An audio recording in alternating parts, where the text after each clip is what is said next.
रामचरितमानस देखिए, हमारे भारत में 2 ग्रंथ पाए जाते हैं।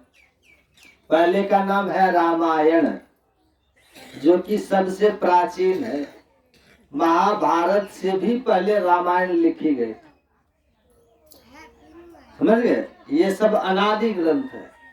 सबसे प्राचीन ग्रंथ है रामायण, जिसे श्री वाल्मीकि जी ने लिखा है। वाल्मीकि कृत रामायण। पर वो रामायण पूरी संस्कृत में है। उसे समझने वाले इस कलयुग में नहीं थे, उसका अर्थ करने वाले इस कलयुग में नहीं थे, राम का नाम घर घर लेने वाले इस कलयुग में लोग नहीं थे। तब वही वाल्मीकि जी इस कलयुग में गोस्वामी श्री तुलसीदास जी बन करके प्रकट हुए हैं। समझिएगा ध्यान से। और उन्होंने वाल्मीकि रामायण जो संस्कृत में थी, उसका हिंदी अनुवाद कर दिया। अवधी भाषा में गोस्वामी श्री तुलसीदास जी ने अपने ग्रंथ का नाम अलग रखा। सबने रामायण लिखी। वाल्मीकि कृत रामायण, आनंद रामायण, भुसुंडी रामायण, हनुमान नारायण रामायण। मतलब जितने रामायण कितनी है? राम चरित सत कोटि अपारा। शास्त्रों में वर्णन मिलता है कि भगवान श्री राम ने जब लंका में चढ़ाई की, तो राम के साथ जितने बंदर भालू थे, राम के जितने सहयोगी थे, उन सब ने एक एक रामायण लिखी। सबको अच्छा लगा कि भाई रामचरित हम भी लिखे, क्योंकि राम ऐसे आदर्शवान थे कि राम का जीवन, राम का चरित्र सब धारण करना चाहते थे, अनुकरणीय था। तो भगवान श्री राम जितने बंदर भालुओं पर उन्होंने अनुग्रह किया, कृपा की, सबने एक एक रामायण लिखी। यहाँ तक कि देवताओं ने भी रामायण लिखी। तो सबके मिलाकर कोटि, मतलब 1 करोड़ रामायण हो गया। कितना? 1 करोड़ लोगों ने अपने अपने ढंग से राम जी का वर्णन किया। सबने रामायण लिखा। जो राम को देखता था वो राम के बारे में लिखने लग जाता था। अच्छा, लिखता क्यों था? उन्हें लगता था, अच्छा याद रखिए, हम जो बात कहते हैं ना, वो कहीं ही बात कल तक विस्मरण हो जाती है, भूल जाते हैं। ओके, कहते हैं ना, 100 बका पर 1 लिखा। तो बकवास मतलब बोलने से ज्यादा महत्व है लिखने का। लिख दो तो अमर हो गई वो चीज। तो जो राम को देखता था वो इतना प्रभावित होता था राम से। कोई राम, अच्छा देखिए, राम जी का जीवन तो बड़ा था। सबको थोड़ी ज्ञान था कि राम जी का जन्म कब हुआ, कैसे हुआ, कहाँ हुआ, बचपन में कौन कौन सी लीलाएं करी। पर जिसने जितना देखा उसने उतना लिख दिया। कोई राम जी की सुंदरता लिख रहा है, कोई राम जी की संस्कार लिख रहे हैं, कोई राम जी के गुण लिख रहे हैं, कोई राम जी के सुंदर लीलाओं का वर्णन कर रहे हैं। ऐसे ही 1 करोड़ रामायण हो गए। तो गोस्वामी तुलसीदास जी ने फिर रामायण नहीं लिखी, उन्होंने रामचरितमानस लिखी। ये जो ग्रंथ हम आपको सुना रहे ग्रंथ से, ये रामायण से नहीं है। ये कौन सा ग्रंथ से सुना रहे हैं? रामचरितमानस, जिसका हम गांव गांव में, घर घर में पाठ करते हैं, सत्संग कुपा घाट में भी करते हैं। वाल्मीकि रामायण तो संस्कृत से है। फिर गोस्वामी जी ने इसे सरल भाषा में, अवधी भाषा में लिखा है। अच्छा, रामायण का अर्थ क्या है? रामायण, राम का अयन बराबर रामायण। मतलब राम का घर, जो राम का घर हो, जहाँ राम रहते हो, उसी रामायण, उसे रामायण कहते हैं। रामायण मतलब राम का घर, जहाँ राम हो उसे रामायण कहते हैं। राम का घर क्या है? मंदिर है ना। भगवान हमारे लिए जो मंदिर है राम का, वो राम के लिए क्या है? उनका, हमारे लिए वो मंदिर है, उनके लिए घर है। तो मंदिर यदि हम जाते हैं तो वहां एक शर्त होती है मंदिर में कि हम स्नान ध्यान करके मंदिर में साफ सुथरे होकर जाएं, है ना। तो रामायण पढ़ने का अधिकारी कौन है? जो विचारों से साफ सुथरा हो, जो पवित्र हो चुका हो मन से, वो प्रवेश कहाँ करे? रामायण। और रामचरितमानस का अर्थ है, मानस कहते हैं सरोवर को। मान सरोवर भी आप लोग नाम सुने होंगे। और मानस, रामचरितमानस, जहाँ राम नाम के चरित्र का, जहाँ राम का और राम के चरित्र का जल भरा हो। सरोवर है ना, राम नाम का रस है। जिस सरोवर में राम नाम रूपी रस भरा हो, उस सरोवर को कहते हैं रामचरित मानस। तो रामायण मतलब मंदिर और रामचरित मानस मतलब सरोवर। तो आप ये बताओ, मंदिर जाने के पहले हमें कहाँ जाया जाता है? सरोवर। मतलब शुद्धि करने, स्नान कर लो, नहा धो लो, तब तो मंदिर जाने के अधिकारी बनोगे। बिना नहाए कोई मंदिर थोड़ी जाता है।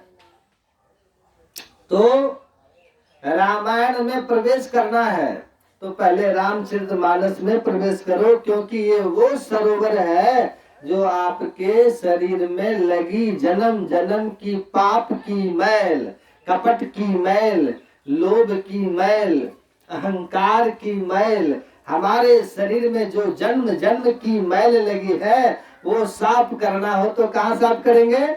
बोले रामचरितमानस के सरोवर में डुबकी लगा करके आप उसे साफ कर सकते हैं। ये वो सरोवर है जो आपके आधि व्याधि इत्यादि दोषों को, बेकारों को मिटाने वाला ग्रंथ है। जब कोई बीमार होता है ना, तो उससे पहले औषधियों की एक तालाब में, एक छोटी सी जगह पर 2-4 बाल्टी पानी डालकर और उसमें औषधियां घोल के उस रोगी को स्नान कराया जाता है। तो औषधि के स्नान से क्या होता है? उसकी तमाम बीमारियां समाप्त हो जाती हैं। उसी तरह जब राम नाम के सरोवर में, राम नाम की इस कथा में जब आप डुबकी लगाएंगे, तो भीतर से लेके बाहर तक, इस लोक से लेके परलोक तक बिल्कुल पवित्र हो जाएंगे। आपका रास्ता बिल्कुल प्रशस्त हो जाएगा, कोई बाधा नहीं है। राम नाम अवलंबन एकु भागवत। राम कथा तो हमें एकमात्र राम का आश्रय दिलाने वाला पावन ग्रंथ है। इसे किसने लिखा है? कल सुन रहे थे, किसने लिखा है इसे? वाल्मीकि जी ने तो रामायण लिखी है। रामचरितमानस को किसने लिखा? अभी सुन रहे थे, गोस्वामी श्री तुलसीदास जी महाराज। जब भी हम अपने बड़ों का नाम लिया करें ना, तो उनका नाम बड़े आदर, बड़े सम्मान से लिया करें। गोस्वामी श्री तुलसीदास जी महाराज। कहने को तो ये भी हम लोग कहते हैं तुलसीदास जी ने, पर ये नाम शोभनीय नहीं। हम भी उनका सम्मान नहीं करेंगे तो कौन करेगा सम्मान? इसलिए जब भी, जहाँ भी आपसे, जब भी आपको राम का नाम लेना हो ना, तो राम के नाम में पहले श्री राम लगाइए। श्री राम या सीता राम प्यार से लीजिएगा। सिर्फ राम अधूरा हो गया। जब इस राम के नाम में श्री जुड़ता है तब ये पूरा हो जाता है। श्री मतलब सीता, राम मतलब राम, है ना। इसलिए गोस्वामी श्री तुलसीदास जी महाराज। गोस्वामी तुलसीदास जी कौन थे? आत्मा राम दुबे के पिता थे। इनकी माँ का नाम हुलसी था।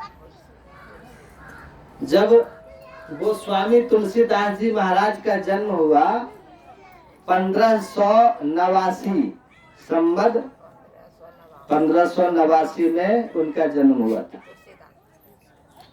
लगभग आज से यदि हम गणना करें तो कितने साल हो गए? अभी 2021 है ना, तो लगभग 500 वर्ष पहले, लगभग 500 वर्ष पहले श्री गोस्वामी तुलसीदास जी का प्राकट हुआ। कब हुआ? संवत तारीख लिखा है 1589। राजापुर गांव था उत्तर प्रदेश में। हाँ, क्या है ये? उत्तर प्रदेश में राजापुर ग्राम में गोस्वामी श्री तुलसीदास जी महाराज का जन्म हुआ। अच्छा, जब जन्म हुआ तुलसीदास जी का, तो जन्म लेते इनकी माँ मर गई, चल बसे। कुछ दिनों बाद इनके पिताजी चल बसे। फिर इन्हें किसी पड़ोसी ने पाला तो पड़ोसी भी चल पड़े, चले गए। अब गांव में हल्ला हो गया कि ये बच्चा तो शुभ नहीं है। अच्छा, गोस्वामी जी का जब जन्म हुआ था तो इनके 3200 दांत उपलब्ध थे। लोग अब सगुन मान रहे थे कि ये बच्चा जहाँ रहेगा वहां का नाश कर देगा। तो लोगों ने क्या किया, गांव का नाश नहीं हो जाए इसलिए बच्चे को गांव से ही निकाल दिया। गोस्वामी तुलसीदास जी को बचपन में न तो माँ का प्यार मिला, न तो पिता का प्यार मिला, न तो भाई बहन का प्यार मिला, न रिश्तेदारों का, न पड़ोसियों का, किसी का प्यार नहीं मिला। तब इन्हें गुरु मिल गए, श्री नरहरिदास जी महाराज। तुलसीदास जी के गुरु जी का नाम था श्री नरहरिदास जी महाराज। इन्हें गुरु जी प्राप्त हो गए। किसी का प्यार नहीं मिला पर इन्हें गुरु का बड़ा प्यार मिला और गुरु ने इन्हें पढ़ा लिखा करके योग्य बनाया। याद रखिएगा, जीवन में जब तक गुरु नहीं मिले तब तक जीवन किसी काम का नहीं होता है। भाई, हीरे की कीमत लगाएगा कौन? जौहरी। तो जब तक हीरे को जौहरी न मिले तब तक हीरे की कीमत क्या है? कोई कीमत नहीं, पत्थरों की तरफ पड़ा है। हीरा हीरा तो है पर जब तक जौहरी उसे तराशेगा नहीं तब तक उसकी कीमत नहीं। उसी प्रकार से माँ बाप ने तो हीरा प्रकट कर दिया पर गुरु रूपी जौहरी तराश करके उसे कीमती बना देता है। गोस्वामी तुलसीदास जी को जब नरहरिदास जी गुरु मिले तो उन्होंने बढ़िया घिस करके अर्थात उनके हृदय को निर्मल करके ज्ञान का प्रकाश उनके भीतर भर दिया। और संत सुंदर सा समय देखकर एक लड़की से गोस्वामी तुलसीदास जी का विवाह कर दिया। पत्नी का नाम था रत्नावली। रत्ना इनका नाम था, रत्नावली पत्नी का, तुलसीदास जी के पत्नी का। पत्नी आई तो गोस्वामी दास जी को पहली बार कोई मिला जो प्यार करने वाली थी अर्थात पिता तो थे नहीं, माँ तो थे नहीं, कोई मिला नहीं। अब पत्नी से प्यार पाए तो बड़ा संतोष हुआ। वाह, बहुत सुंदर है। पत्नी का जब दर्शन किया, पत्नी से प्यार पाया तो गोस्वामी तुलसीदास जी को बड़ा अच्छा लगा, हृदय गदगद हो गया। तुलसीदास जी की साले शादी के 5-6 दिन बाद ले जाने की परंपरा है, लड़की चली जाती है।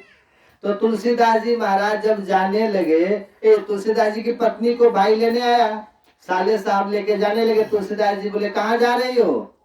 बोले मायके जा रही है, कल लौट आएंगी, बस आज रात रह लेना। गोस्वामी जी बोले ठीक है। तुलसीदास जी बोले रहेंगे। पत्नी तो चली गई पर तुलसीदास जी सोच तो लिए थे कि रह लूंगा, पर उसके बिना एक रात वो रह नहीं सके। रात को ही उसकी याद आने लगी तो तुलसीदास जी रात को चलने लगे मिलने के लिए। पानी बरस रहा था, चल पड़े।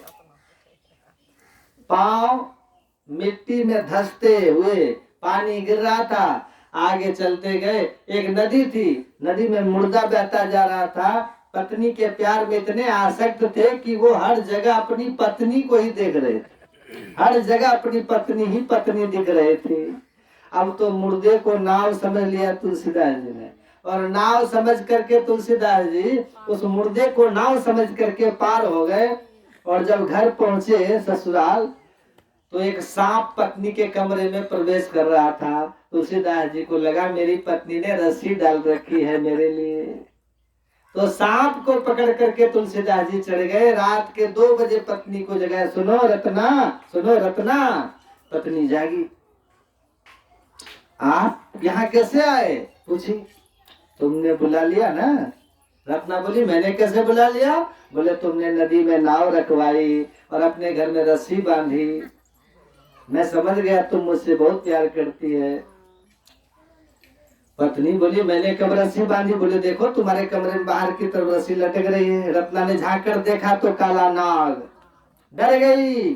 और रत्ना ने जो जवाब दिया, स्वामी जी जितना प्यार आपने हमसे किया, जितनी लगन हमसे लगाई, इतनी भगवान से लगाई होती तो कल्याण हो गया होता। बस पत्नी के ये वचन थे कि हृदय विदीर्ण हो गया गोस्वामी तुलसीदास जी का।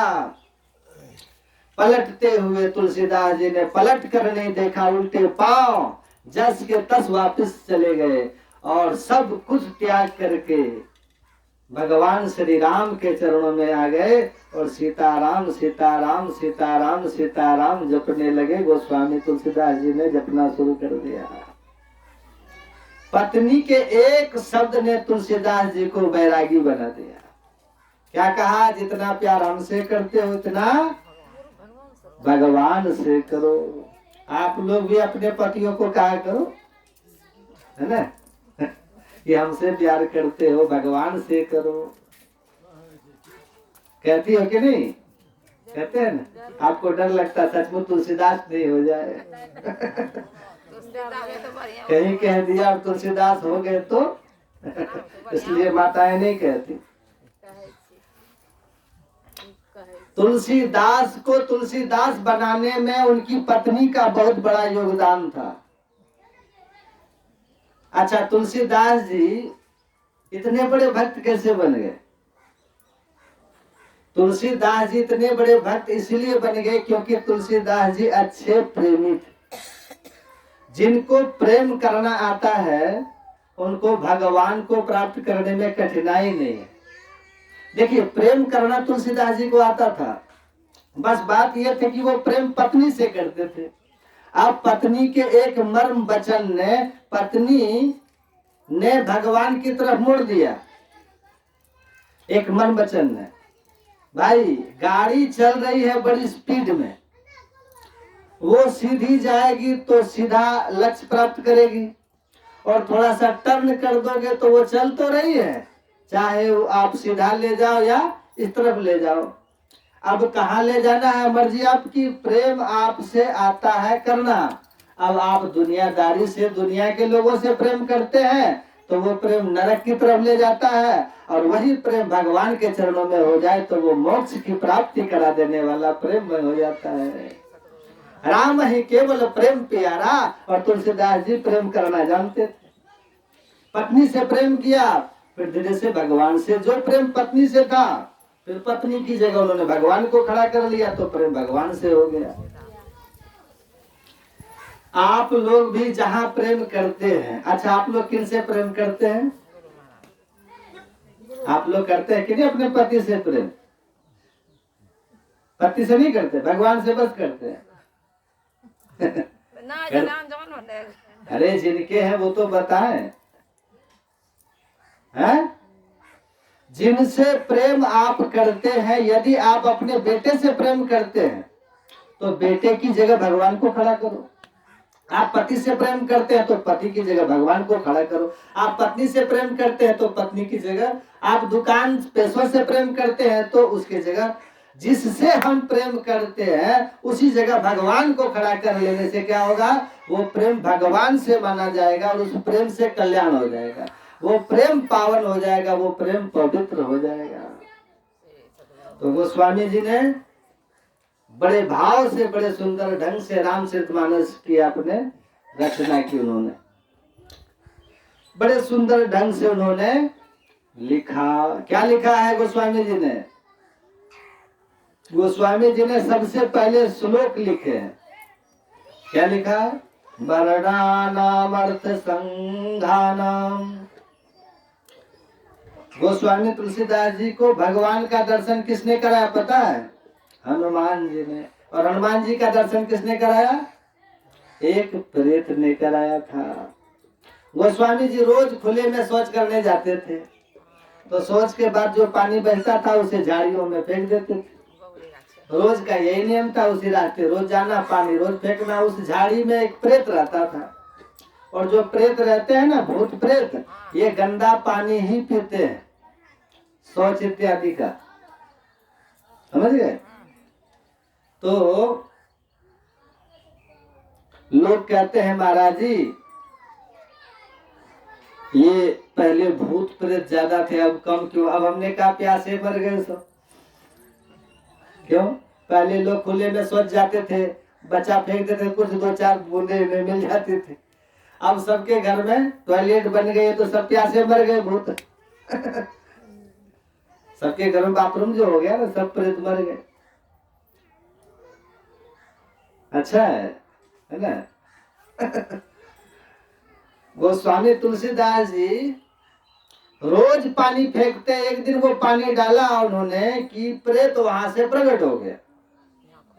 बोला प्रेत बाबा मैं तृप्त हो गया, तुमने मेरी रोज प्यास बुझाई है, अब मेरा मोक्ष होने वाला है। अब बताओ तुमने मेरी सेवा की है, पानी पिलाकर बताओ मैं तुम्हें क्या वरदान दो, कुछ मांग लो।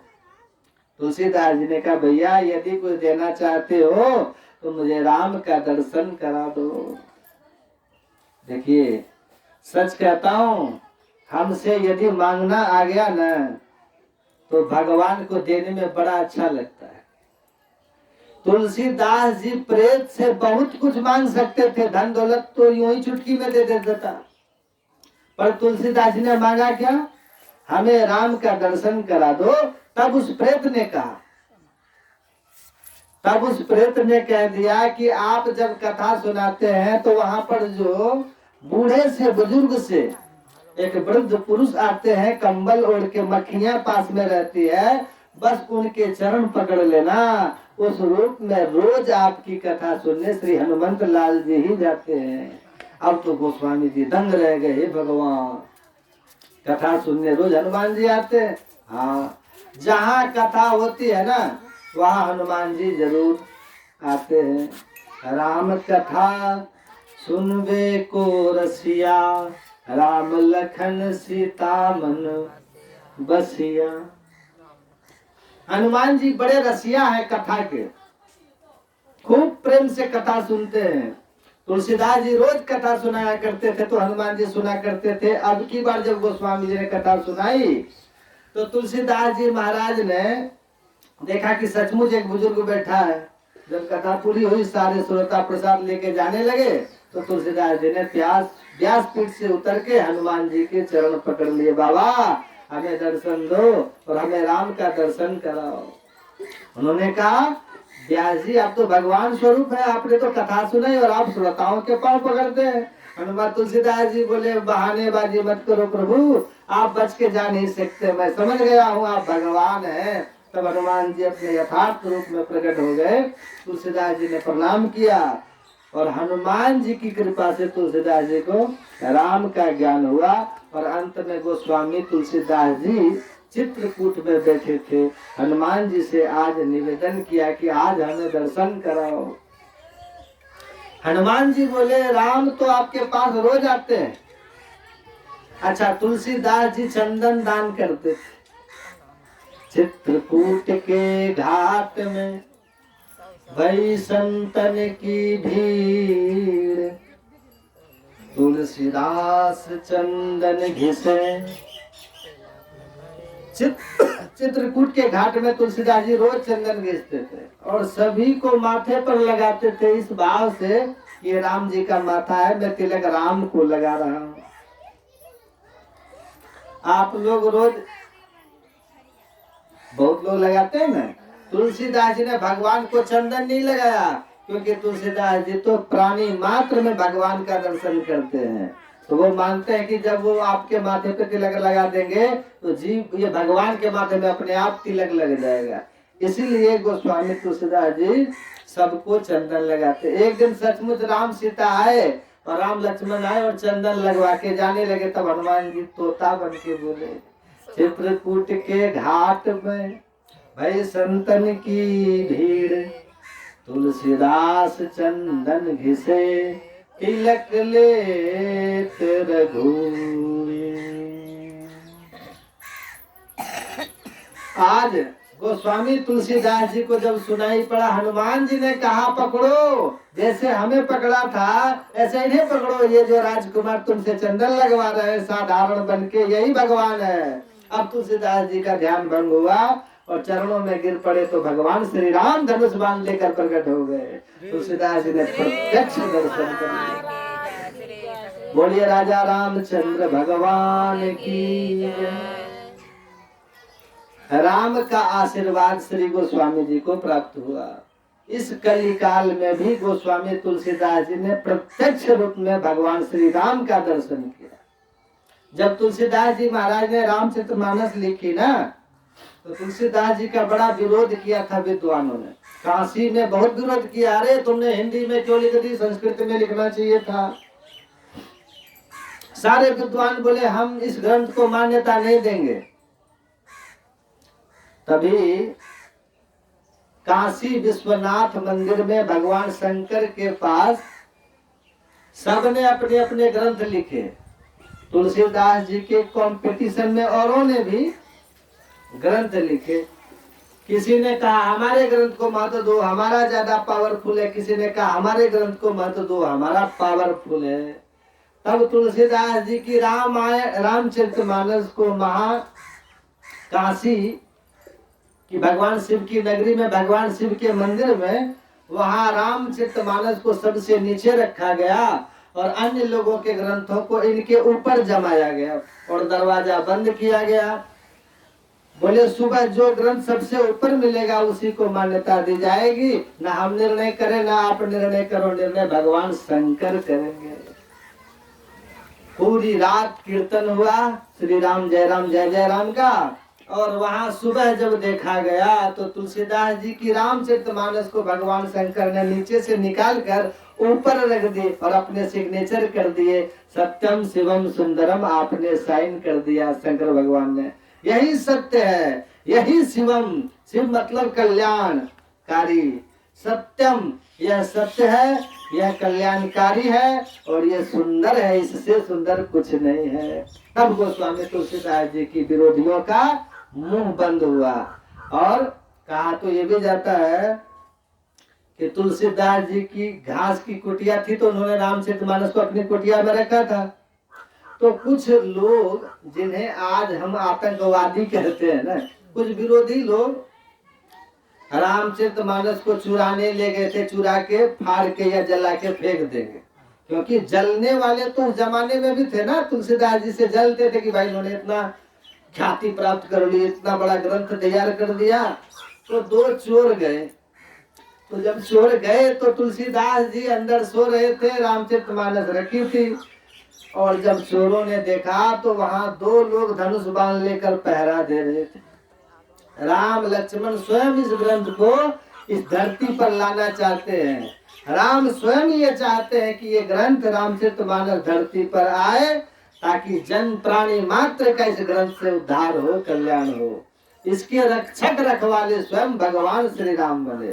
चोरों ने देखा कि दिव्य पुरुष थे, भाग गए। और जब उन्होंने अपने गुण को बताया विरोधी जनों को, तब वो विरोधी जन मस्तक झुकाकर चरणों में गिर पड़े। महाराज बड़ा अपराध हो गया, आपका ग्रंथ वह ग्रंथ है जिसकी रक्षा स्वयं भगवान राम कर रहे हैं। ऐसा दिव्य ग्रंथ रामचरितमानस हमारे मध्य में है।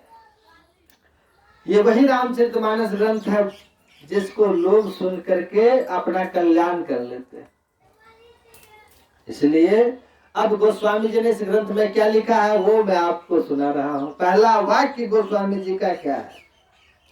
गोस्वामी जी का पहला अक्षर है व, वर्णानाम अर्थ संघानाम रसानाम छंदसामपि। गोस्वामी जी का पहला अक्षर व शब्द से प्रारंभ हुआ है। अच्छा, व शब्द से क्यों रामचरितमानस की शुरुआत हुई? व और भागवत में भी श्री सुखदेव भगवान भागवत को प्रारंभ करते हैं तो वह शब्द से, वरियाने सते प्रश्न। वहां भी वह शब्द से भागवत शुरू हो रही है और यहाँ गोस्वामी जी वह शब्द से ही रामचरितमानस शुरू कर रहे हैं। क्यों? क्योंकि जो वह शब्द है ना, ये ब्रह्म सूचक है। वह मतलब ब्रह्म, ये ब्रह्म सूचक शब्द है। और याद रखिएगा, जिसके भीतर में जो होता है ना वही निकलता है। किसी ने गालियां दी आपको तो आप गुस्साइएगा नहीं। आपको जब कोई गालियां दे तो आप गुस्साइए मत। आप ये समझिए कि वे बेचारे के भीतर यही भरी पड़ी है तो यही निकल रही है। बोलिए, है ना? क्या निकलती? हमने अपने पॉकेट में 2-2 हजार के नोट रखे हैं तो क्या निकलेंगे? और 500-500 के रखे तो, और 100-100 के रखे तो, और 10 का रखे तो। हाँ, उसी प्रकार जिसके भीतर से जो निकल रहा है मतलब उसके भीतर वही भरा पड़ा है। मेरे भीतर से कथा निकल रही है तो मेरे भीतर कथा है। तुलसीदास जी के भीतर भी भगवान समाये थे, ब्रह्म समाये थे उनके भीतर। इसलिए जब उनकी वाणी खुली तो ब्रह्म सूचक शब्दों से उनकी वाणी प्रारंभ होती है। पहला अक्षर वो, इसलिए क्योंकि उनके अंदर ब्रह्म समाये है। सिय राममय, राम बाहर भी है, राम भीतर भी है। राम हमारे भीतर है, हम राम के भीतर है। ये मैं शब्द का व्याख्यान आगे सब करेंगे। कहने का मतलब यह है, वह शब्द ब्रह्म सूचक है। आप मूली खाओगे तो डकार किसकी आएगी, और लहसुन प्याज खाओगे तो हाँ, जो खाएगा वही तो डकारेगा। अब आपको कोई गाली दे तो गुस्साइएगा नहीं, क्योंकि बेचारे के भीतर जो भरा था निकाल रहा है ना, इसलिए निकालने दीजिए, हल्का हो जाएगा बेचारा। ज्यादा वजन रख लिया है ना, निकालने दो। हाँ, आपको गुस्सा नहीं करना है ना। अब आप भी उसको गालियां देने लगेंगे तो फिर आपके अंदर भी वही भरा है। इसलिए आप वो मत दो जो वो दे रहा है। आप संस्कारी है, समझदार है, तो आपकी वाणी तो अच्छे होने चाहिए। अच्छा, गोस्वामी जी वर्णन करते हैं, वर्णा नाम अर्थ संघा नाम रसा नाम छंदसा मपि। गोस्वामी जी सबसे पहले वंदना करते हैं शब्द की।